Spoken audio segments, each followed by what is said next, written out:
గర్భంతో ఉన్న మహిళను చూస్తే ఎవరికైనా లేచి సీటు ఇవ్వాలనిపిస్తుంది. నిజానికి అది కనీస ధర్మం కూడా. కానీ చాలా మంది యువకులు విచిత్రంగా ప్రవర్తిస్తూ ఉంటారు.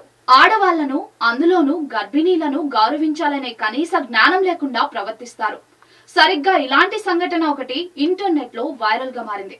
ఒక బస్సులో గర్భిణి స్వయంగా వచ్చి సీటు అడిగినా ఇవ్వలేదు ఒక యువకుడు. సరికదా అసభ్యంగా ప్రవర్తించాడు.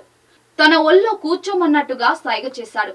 దీంతో వెనుక కూర్చున్న పెద్దాయనకు ఒళ్ళు మండింది. వీడికి తగిన బుద్ధి చెప్పాలని నిర్ణయించుకున్నాడు. ఒక క్షణం ఆలస్యం చేయకుండా వెంటనే లేచి ఆ మహిళను తన సీట్లో కూర్చోమని చెప్పి టపీమని ఆ పోరగాడి ఒళ్ళో కూర్చున్నాడు. అటు వాడి తిక్క తీరింది, లబోదిబోమన్నాడు. దీంతో ఆ మహిళతో సహా బస్సులోని వాళ్ళందరూ నవ్వుకున్నారు. ఈ ఘటనకు సంబంధించిన వీడియో వేల కొద్ది కామెంట్లు, రీషేర్లతో నెట్టింట వైరల్ గా మారింది.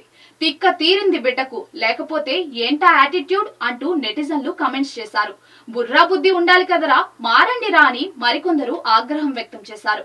ట్విట్టర్ లో షేర్ చేసిన ఈ వీడియో ఇప్పటికే 1.30 కోట్లకు పైగా వ్యూస్ ను దక్కించుకుంది.